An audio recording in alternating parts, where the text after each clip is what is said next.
On the day of our engagement, Stephen Smith shocked everyone by walking out in front of the whole crowd.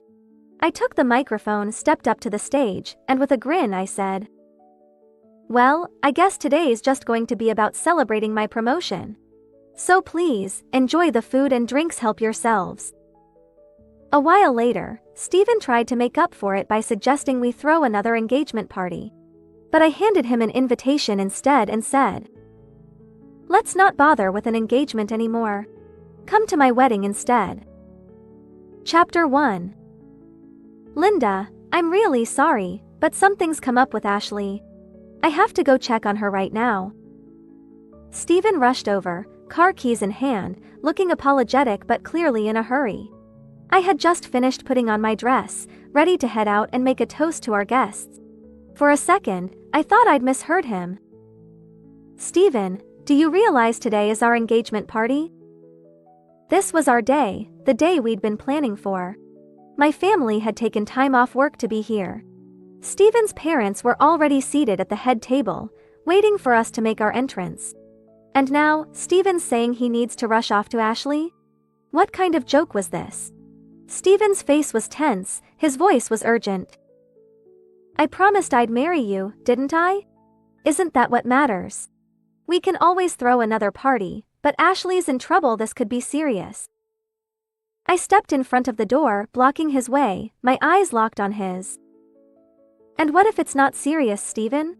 What if this is just another one of her stunts?" At that, Stephen bristled like a cat with its tail stepped on. "Linda, how can you even say that? Where's your compassion? Ashley's practically like a sister to you, you've known her forever. Can't you put off one little party for her sake?" Here we go again. It's always the same story. Ashley causes a scene, makes everything about her, and somehow, I'm the one who ends up looking like the bad guy. It's been this way since we were kids. No matter what Ashley did, the moment I called her out, I was the one being unreasonable, jealous, or selfish. I closed my eyes for a moment, took a deep breath, and then stepped aside. Stephen rushed past me out the door, slamming it so hard it bounced off the wall and hit me on the shoulder. The pain snapped me back to reality. A knock came from outside.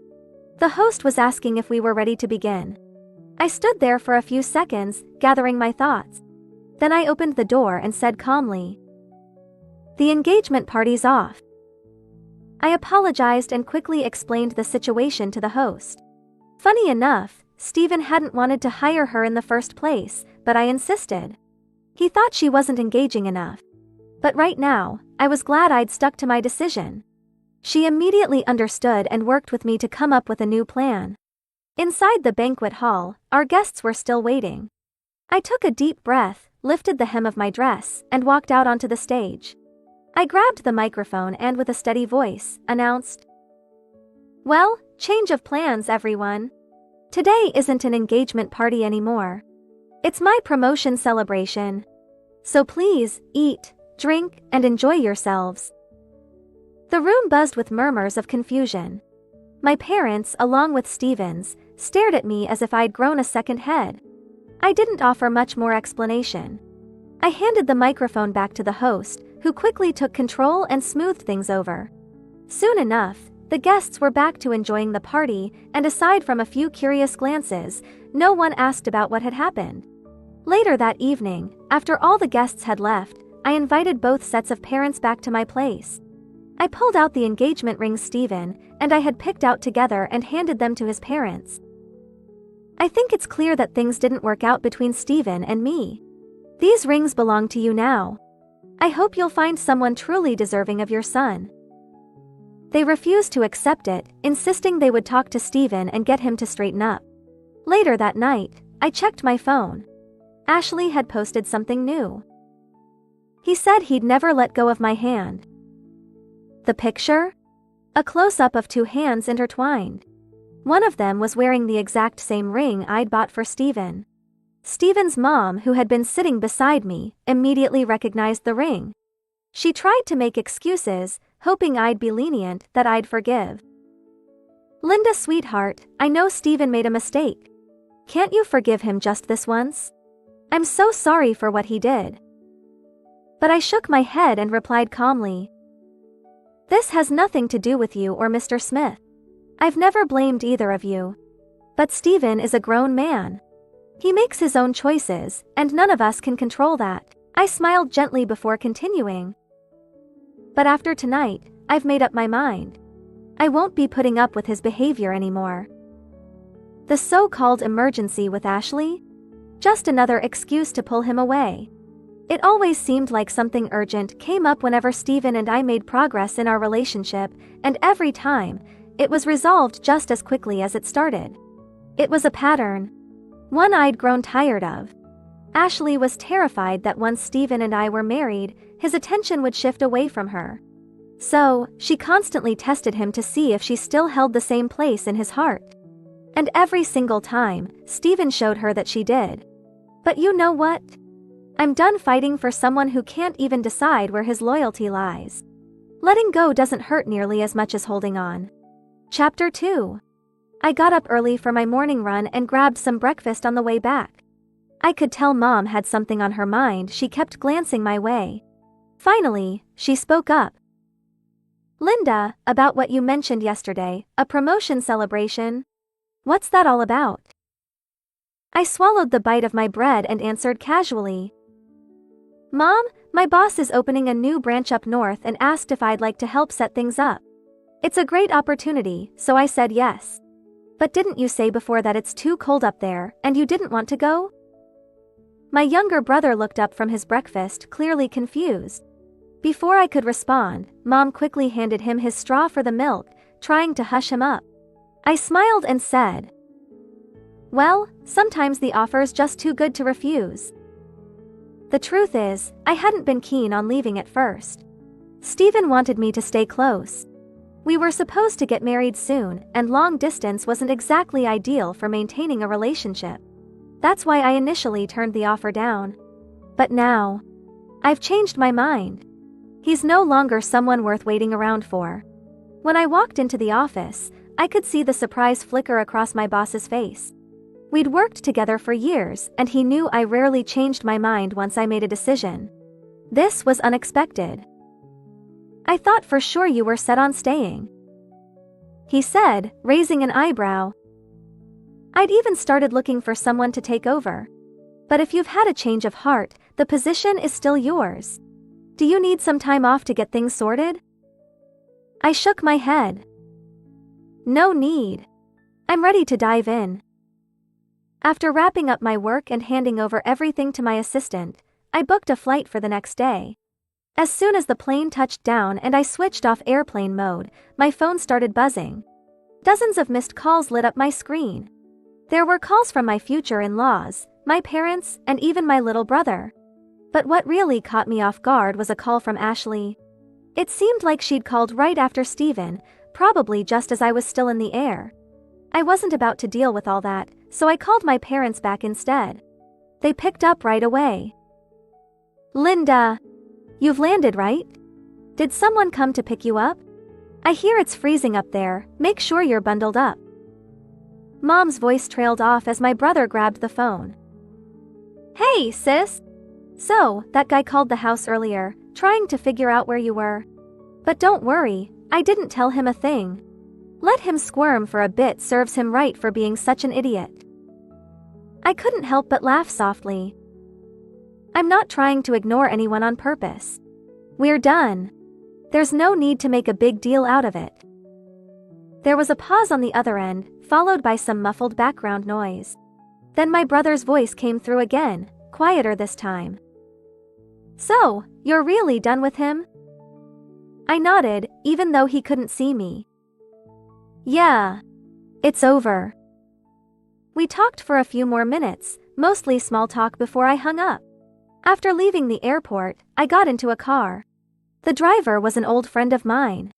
When David found out I was heading to Stormvale, he insisted on picking me up himself. I couldn't exactly turn him down, so I gave him my flight details. As we drove, he couldn't help but ask, "So, what made you decide to come to such a cold place? I thought you hated the cold. And where's Steven? I figured he'd be glued to your side." I pressed my fingers to my temples, massaging away the tension. I'm here to handle some business for the new branch. As for Steven, well, he's off enjoying life with Ashley. We're done. David gave me a quick side eye, clearly caught off guard.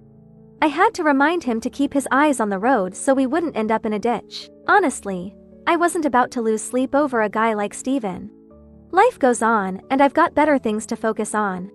After a while, David pulled over to the side of the road, wearing that determined look that said he wasn't going to drop the subject until I spilled everything. I sighed, resigned to the fact that I'd have to tell him the whole messy story about Steven and Ashley. Steven always had one major misconception. He thought Ashley and I were ever really friends. We weren't. From the moment I met her, she rubbed me the wrong way.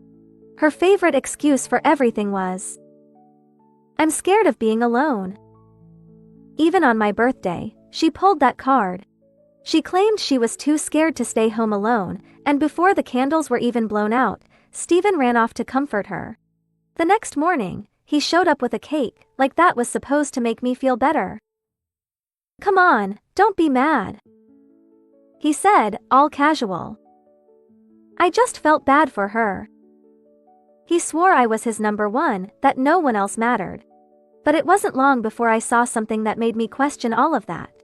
A figurine I had given him a special gift had somehow ended up in someone else's hands. Then, Ashley insisted that I come over to their apartment. I really didn't want to go, but I gave in. As I walked into the living room, I noticed something on the floor, a one-piece figurine, shattered to pieces. It had fallen off the table, and Ashley was lazily sweeping up the mess, moving so slowly it almost felt deliberate. It made me sick to my stomach. I recognized it instantly. It was the figurine I had given Steven. The one with the inscription on the base. "To Steven, the goofiest guy I know, love, Linda.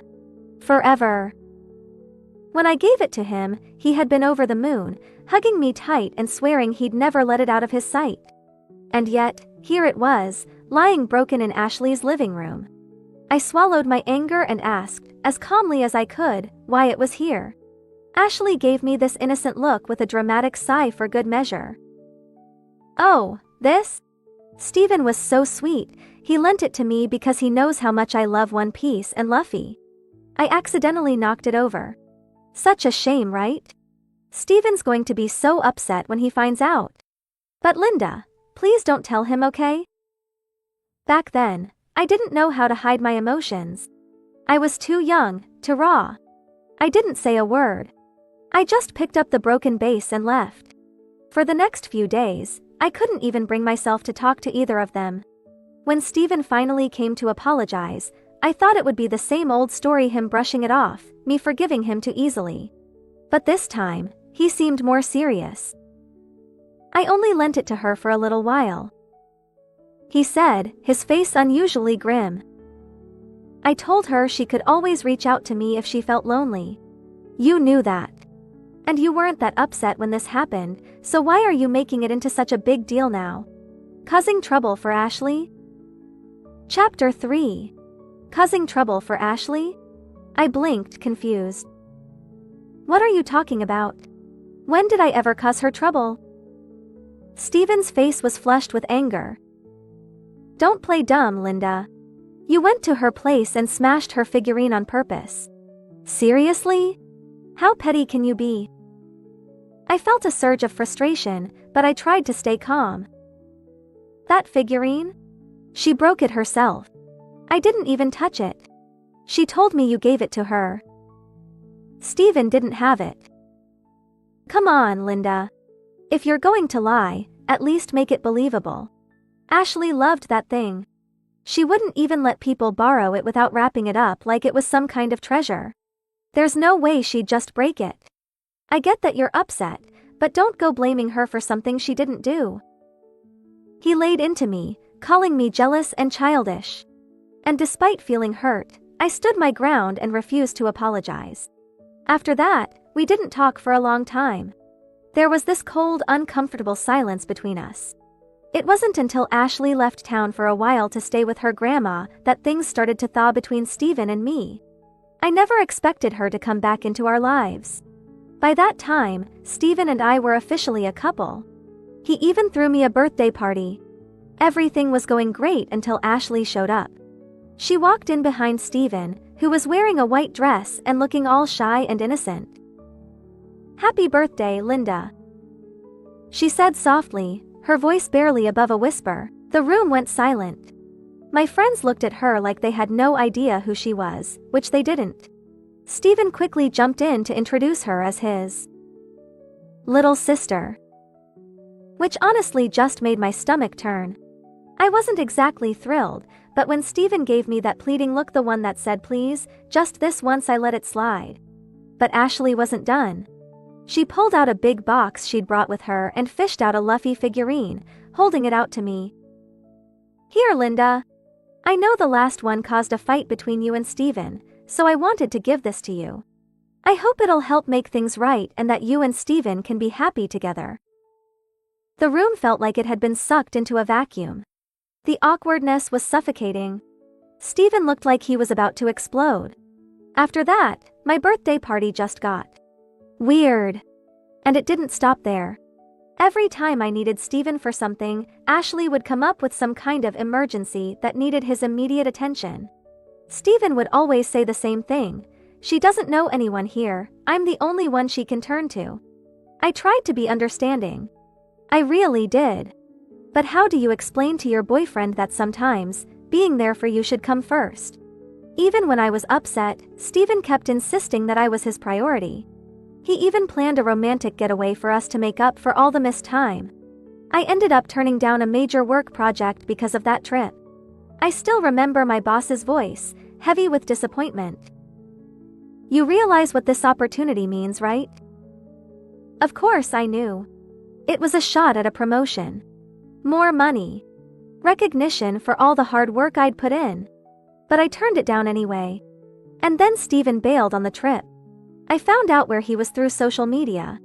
Ashley had posted a photo her in a skimpy bikini, standing by the pool, with Steven's arm casually draped around her waist.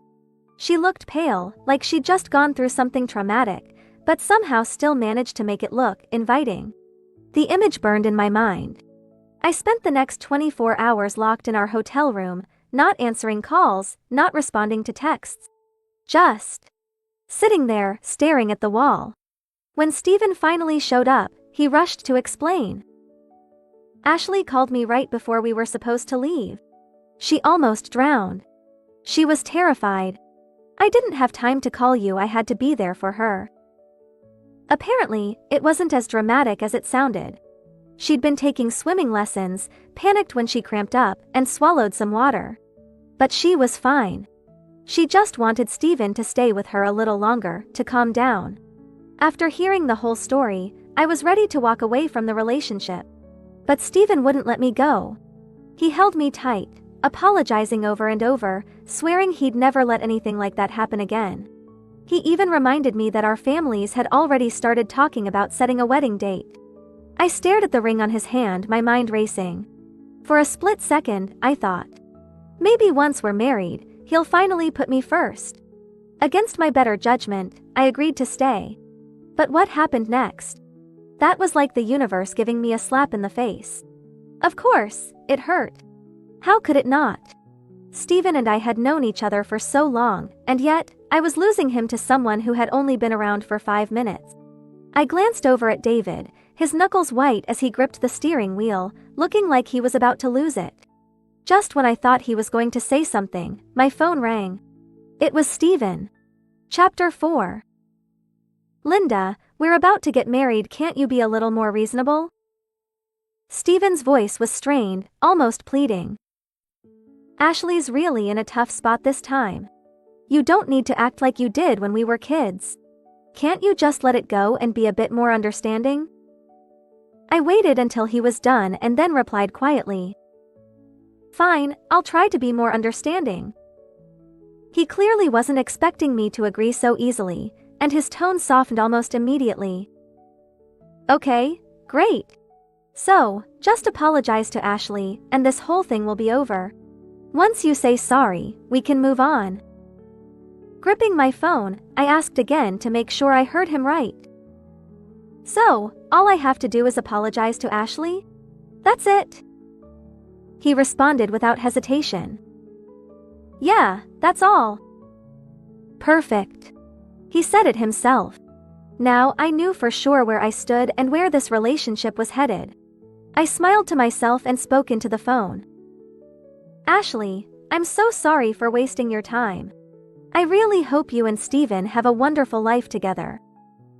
Before Steven could say anything, David snatched the phone from my hand. Steven, you idiot.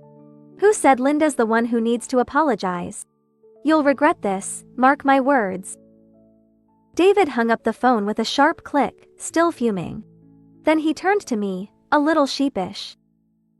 Sorry about that. I didn't mean to lose my temper. I couldn't help but smile and shake my head. Don't worry about it. I'm not mad. Why would I get upset over someone who wasn't even worth it anymore? I wasn't sure how Steven had found me, but he was there, standing outside my door. When I opened it, he looked exhausted, dark circles under his eyes, his beard unkempt. He didn't even look like the Steven I knew. Steven? How did you find me? What are you doing here? He stared at me intensely, his voice low and serious. What did you mean by what you said the other day? I blinked, confused. Which part? His lips thinned as he held back whatever frustration was bubbling beneath the surface. You wished me and Ashley happiness. Why would you say that? Ah, so that's what brought him here. I thought back to that moment. I had been convinced he had feelings for Ashley. Maybe I'd misread the situation? Could there be someone else he had feelings for? If that was the case, my congratulations might have missed the mark. I sighed, deciding to clarify. My mistake. I didn't realize Ashley wasn't the one you cared about. So, who is it? Maybe I should offer my congratulations to the right person next time. Steven's eyes flashed with frustration, a hint of something deeper behind them. You know that's not what I meant, Linda. You know exactly what I meant. I raised an eyebrow. Enlighten me. What is it that I'm supposed to know? His fists clenched, his voice trembling with emotion. You know it's always been you. I've told you before I only ever wanted you. I want you, and I want us to spend our lives together. This conversation was quickly becoming more uncomfortable than I'd expected. I brushed off the imaginary dust on my clothes, more out of restlessness than anything else, and moved to close the door. But Steven grabbed the door frame, stopping me. What was he playing at? Why was he acting like he was the one who had been wronged? I was the one left hanging. I was the one humiliated. And now he's here, acting like he's the one nursing a broken heart. Is this about the engagement being called off? I asked, exasperated. Is that why you're upset? Look, Steven, that was a one-time thing. I'll make it up to you. We can have a bigger, more extravagant wedding if that's what you want. He stayed there, talking like he could fix everything by throwing a grander party, while the neighbors started peeking out of their doors, curious about the scene he was causing. The last thing I wanted was to become their evening entertainment. I told Steven to wait downstairs at the cafe while I finished up what I was working on. Once I was done, I'd meet him there. When I finally showed up at the cafe, Steven was still sitting at the same table, staring at his phone. As I sat down, I noticed the screen lighting up with several missed calls. All from Ashley.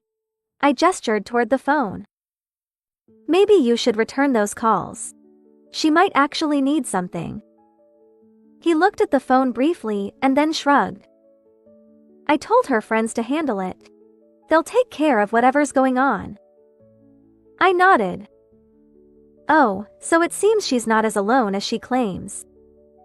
Steven looked at me with a mix of desperation and longing, like he wanted to reach out and hold my hand. But I pulled back, keeping my distance.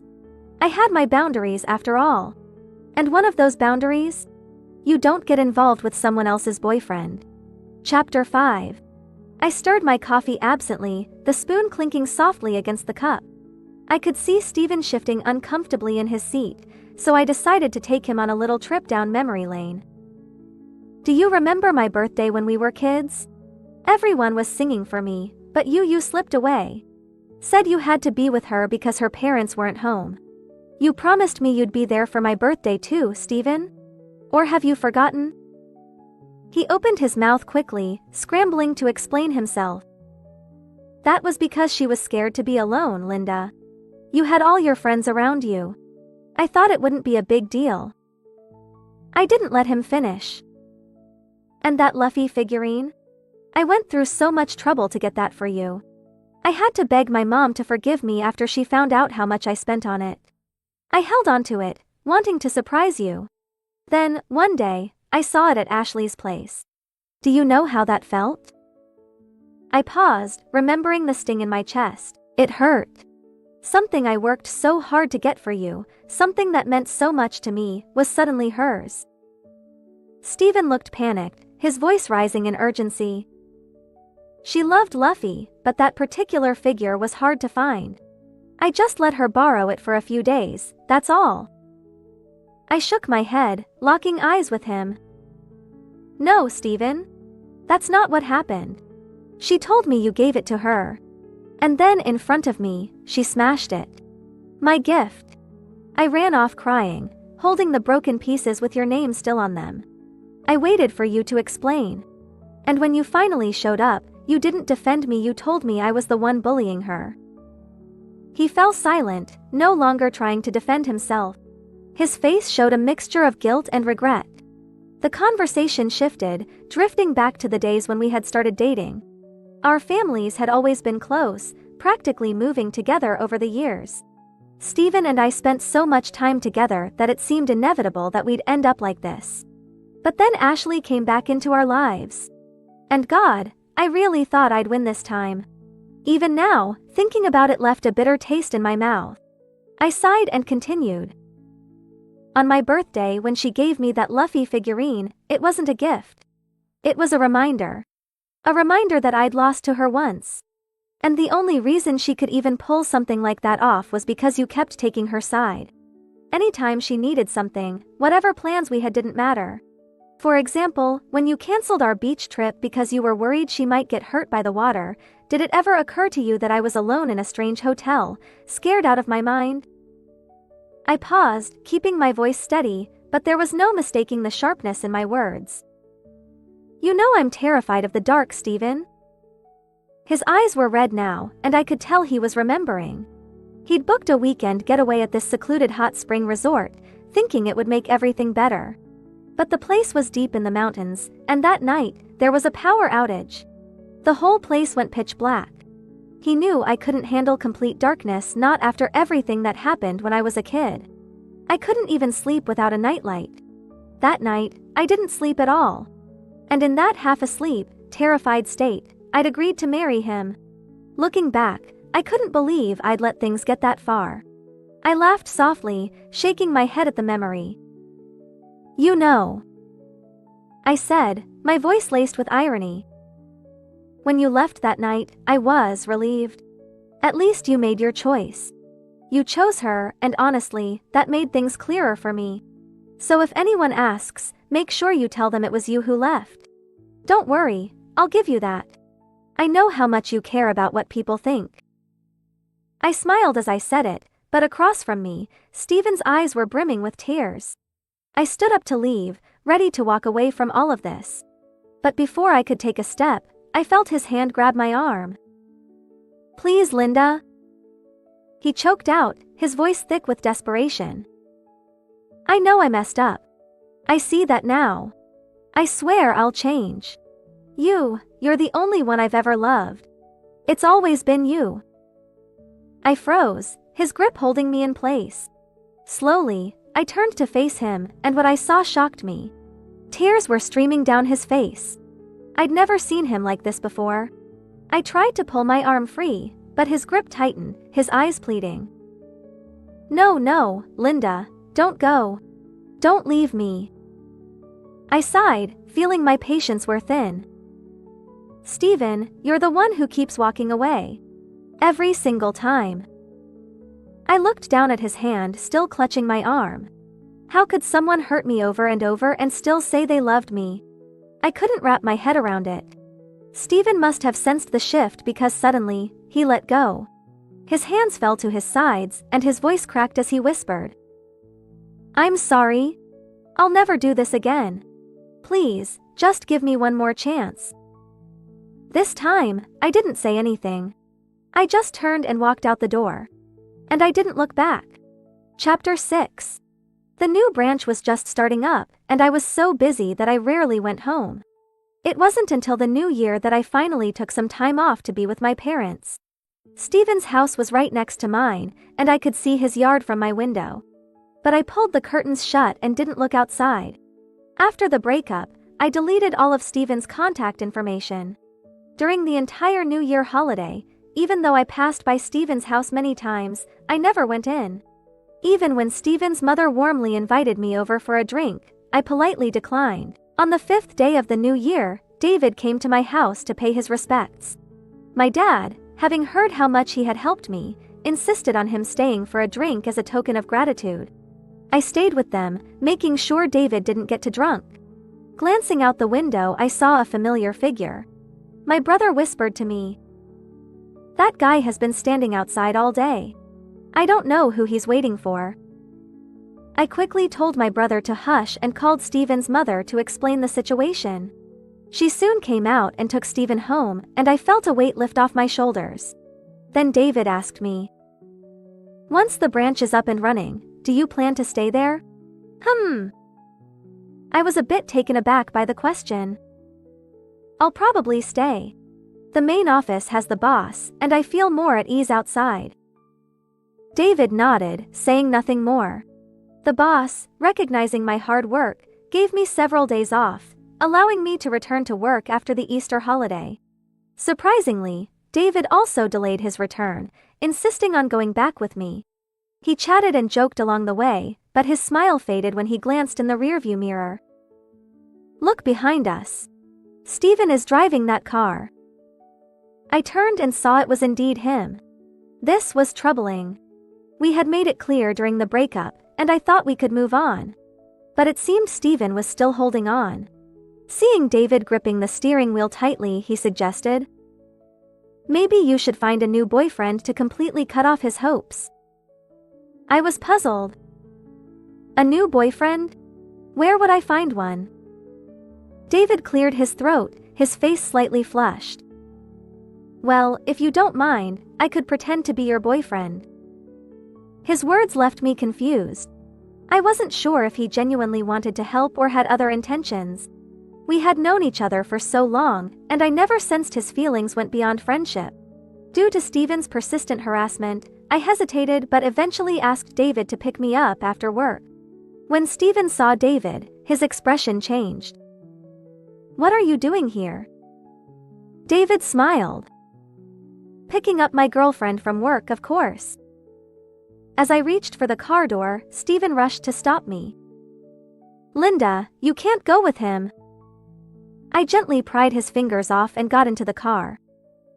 "Steven, please don't do this. You used to be so understanding." He slowly crouched down, holding his head in his hands. Watching him shrink in the rearview mirror, I felt a sudden sense of clarity. I used to cling tightly, not letting Steven near Ashley. But he always looked disappointed, calling me petty. Now that I was no longer so concerned, he couldn't handle it.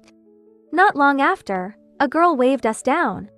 David slowed and asked what she needed. She glanced inside, her expression changing when she saw me.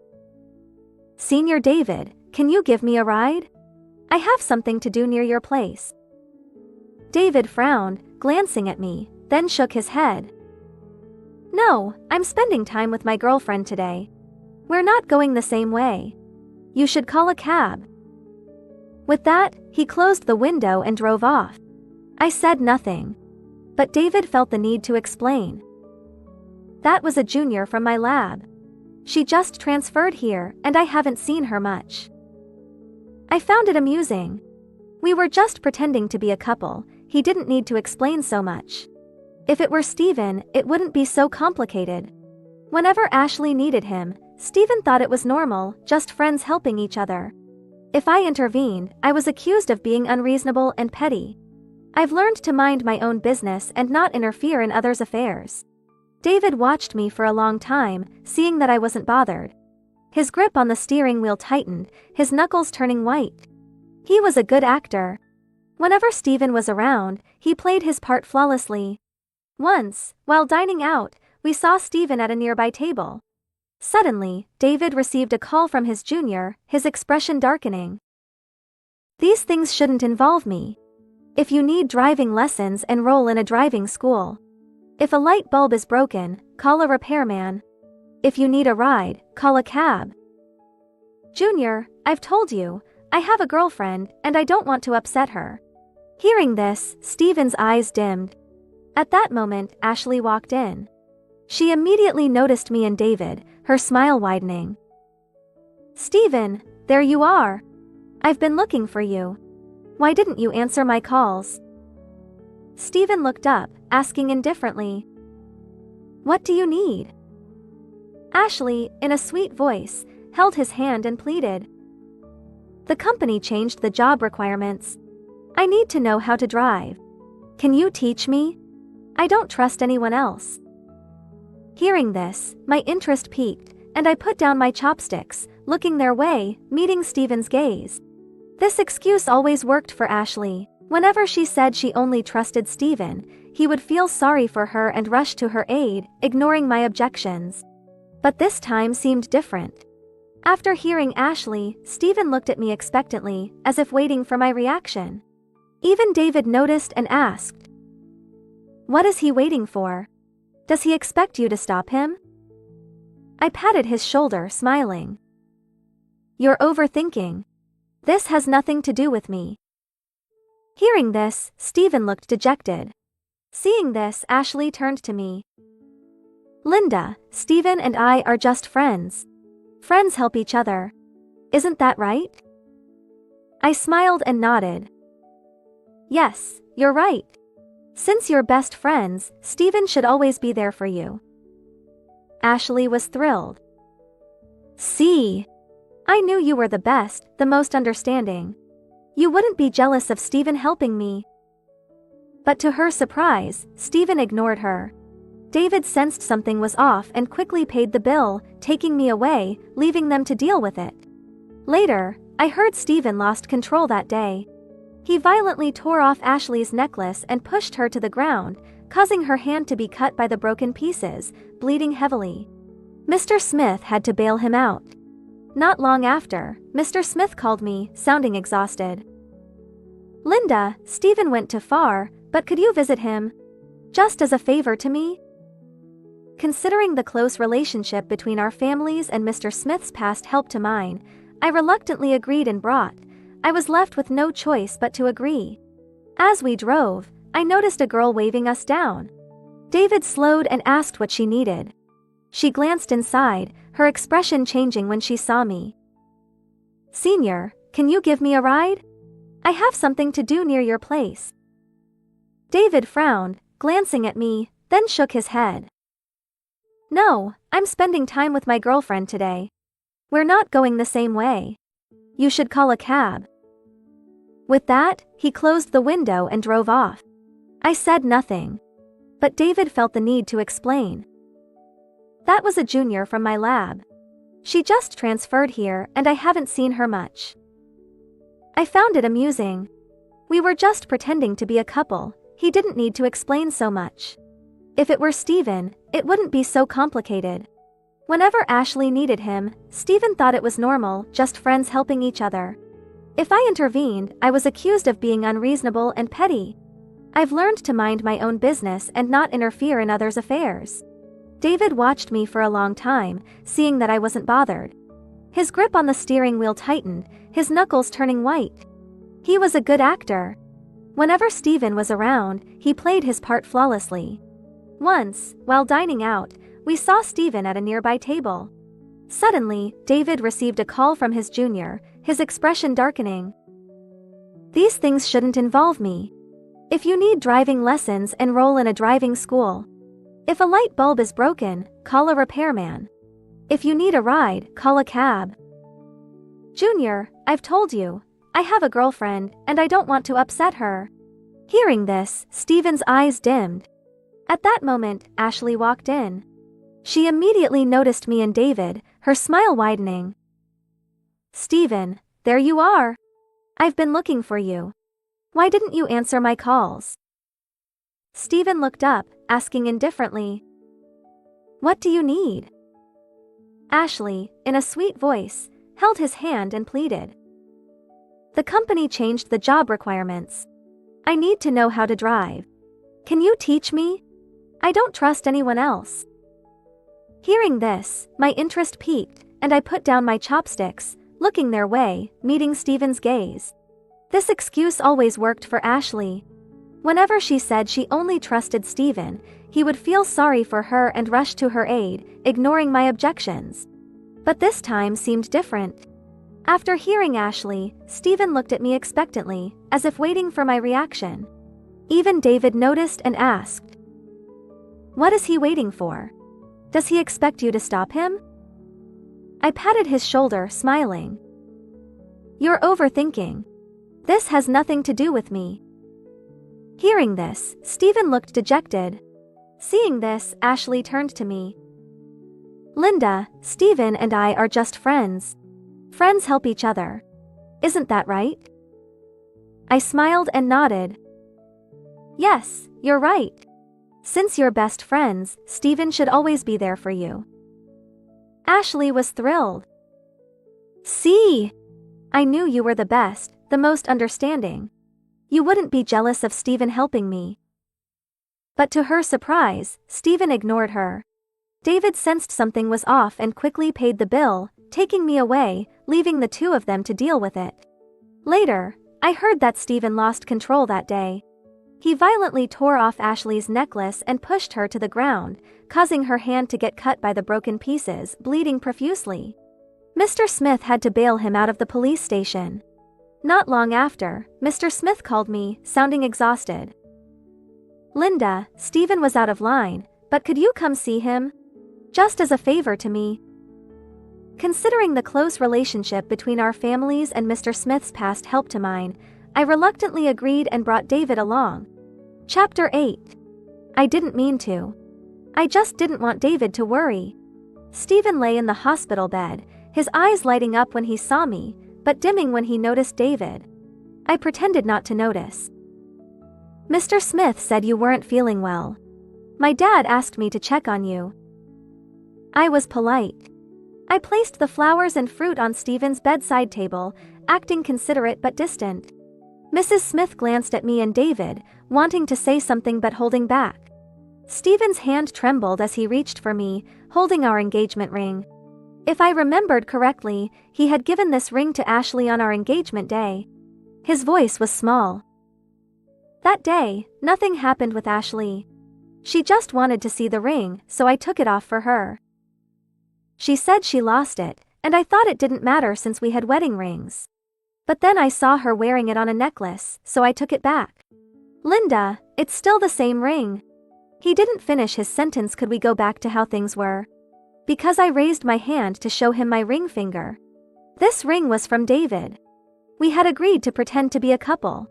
He helped me deal with Stephen, and I helped him avoid his family's pressure to marry. I remember the day his parents forced him to go on a blind date. He brought me along as a shield and put a ring on my finger in front of his parents. So today, visiting Stephen, he insisted I wear the ring. It worked. Stephen didn't finish his crucial sentence. As we left, I told Mr. Smith that my relationship with Stephen was over and asked him not to interfere with my life anymore. I threw myself into work, not thinking about Stephen. But David often checked on me, saying my mom asked him to make sure I was eating well. With his scholarly looks, many new female employees at the company were smitten with him. One day at lunch, an intern asked him, "Mr. Miller, are you single?" David hesitated, then smiled and pointed to me. "You can ask Linda." The intern froze, then blushed and quickly apologized, saying she didn't mean to offend. I nudged David, scolding. "Didn't we agree to end this once the problem was solved?" He smiled, his tone nervous and embarrassed. "Your problem is solved, but mine isn't. Linda, I have a request, will you consider me? Before leaving the company, he insisted on taking me to his house. We knocked for a long time with no answer, so I suggested, maybe your parents aren't home. Let's come back another day. But then we heard a response from inside. Someone's here coming. David's mother opened the door, smiling warmly, and invited me in. In the living room, his parents eagerly served tea and snacks. While David helped with dinner, his mother took me to his room and showed me a dried mango seed. Seeing my confusion, she made sure David couldn't hear before explaining. In high school, he brought home a mango and kept it on his desk, never eating it. At first, they thought he was just craving it, so they bought more, but he didn't eat any of them, just stared at the original one. Finally, they asked why, and he vaguely said it was a gift from a classmate. At the graduation party, the truth came out. When classmates visited, everyone ate mango slices prepared by his mother, except mine, which he had cut himself. Chapter 9. When David graduated from university, his mentor wanted him to stay. At first, he was determined to return, but then he changed his mind and stayed. Later, my mom told me he had a girlfriend. It ended just like that. Mom mentioned that pushing him to date wasn't about rushing him to marry, but hoping he'd move on from certain things. I'm sure he never told you he liked you for a long time. Thinking back to our past, many old memories resurfaced. In high school, classmates often teased us. Once, the whole class went hiking. No matter how much they persuaded, David refused to join. My deskmate suggested I try, and he agreed. At the graduation party, the cultural committee wanted him to host. He initially refused, but when they mentioned I was the co-host, he agreed. On graduation photo day, many girls wanted pictures with him, but he ignored them. He only agreed to the class photo and a solo shot with me. Now that it was out in the open, everything made sense. When I showed him our only photo together, he blushed. Do you need to explain? He closed his eyes. I like you, so what? Then he waited for my response, eyes shut. Instead, I kissed his cheek, making him open his eyes wide. Soon, our wedding invitations went out. He confessed. He noticed me because of my feelings for Steven. That sense of being favored made him jealous. Even if Steven wasn't worth it, I deserved better. We chose to have our wedding at the same place where Steven and I had planned our engagement. David wanted to help me heal from the past. Though I hesitated, I agreed. When booking the venue, the staff mentioned another couple's engagement in the room opposite ours, with the bride's name also being Linda. I laughed it off. On our wedding day, as we greeted guests, we saw the people in the other room. Steven stood across, wearing the same suit, smiling at me. He approached slowly, saying, Linda, can I make it up to you? I handed him an invitation. The engagement is off, but you're welcome to my wedding. He almost dropped the invitation. Across the room, relatives and friends, especially those who had mocked me, watched as I walked down the aisle with another man, their expressions complex. From then on, I never looked back. As for Ashley, she lost her job. The company was actually owned by Steven's aunt, who had tolerated her because of him. But she messed up a major client deal, changing everything. During a meeting, the client brought their spouse. Ashley, serving tea, twisted her ankle, spilling tea on the client. Everyone was embarrassed except Ashley. She didn't realize the severity of her mistake and even asked the client to help her sit down. The client's spouse stormed out. Steven's aunt called him to handle it. But this time, Steven didn't defend her, insisting on professionalism. So his aunt fired Ashley and spread negative news about her in the industry, making it hard for her to find work.